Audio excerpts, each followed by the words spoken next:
ನೀವಿನ್ನೂ ನಮ್ಮ ಚಾನಲನ್ನು ಸಬ್ಸ್ಕ್ರೈಬ್ ಮಾಡದಿದ್ದಲ್ಲಿ ಈ ಕೂಡಲೇ ಸಬ್ಸ್ಕ್ರೈಬ್ ಮಾಡಿ ಹಾಗೂ ನೋಟಿಫಿಕೇಶನ್ಸ್ಗಾಗಿ ಬೆಲ್ ಬಟನ್ ಅನ್ನು ಒತ್ತಿ.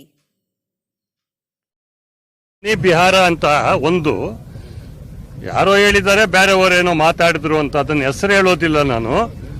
ಅವರು ರೌಡಿ ಅಂತ ಹೇಳಿದ್ದಾರೆ, ಗೂಂಡಾ ಅಂತ ಹೇಳಿದ್ದಾರೆ. ಇವೆಲ್ಲ ಆಗಿದ್ರೆ ನಾನು 40 ವರ್ಷ 25 ವರ್ಷ ಶಾಸಕನು, ನಾನು 10 ವರ್ಷ ಮಂತ್ರಿಯಾಗಿ 5 ಇಲಾಖೆಗಳು ನಡೆಸಿರ್ತಕ್ಕಂಥವನು. ನಾನು ಜೈಲಲ್ಲಿ ಇರಬೇಕಾದವನು. ನಾನು ಇವತ್ತು ಸಾರ್ವಜನಿಕರ ಮುಂದೆ ಬಂದು ನಾನು ಇಷ್ಟು ಸಾರ್ವಜನಿಕ ಕ್ಷೇತ್ರದಲ್ಲಿ ಕೆಲಸ ಮಾಡಿರ್ತಕ್ಕಂಥವನು, ಜನಾಭಿಪ್ರಾಯ ಮನ್ನಣೆ ಗಳಿಸಿರ್ತಕ್ಕಂಥವನು ಬಚ್ಚೇಗೌಡ. ಆ ರೀತಿ ನನ್ನನ್ನು ಮಾತಾಡಿರ್ತಕ್ಕಂಥದ್ದು ಅವರು ಕ್ಷಮೆ ಕೋರಬೇಕು, ಅದ್ರ ವಾಪಸ್ ಪಡಿಬೇಕು.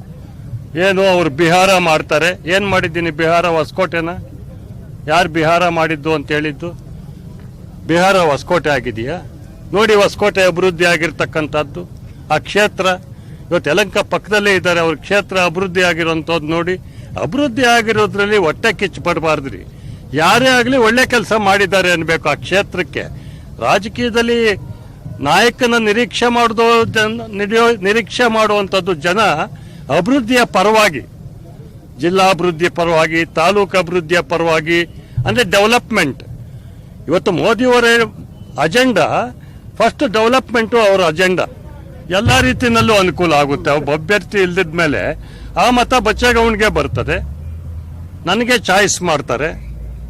ಏನು ತಪ್ಪೇನದು?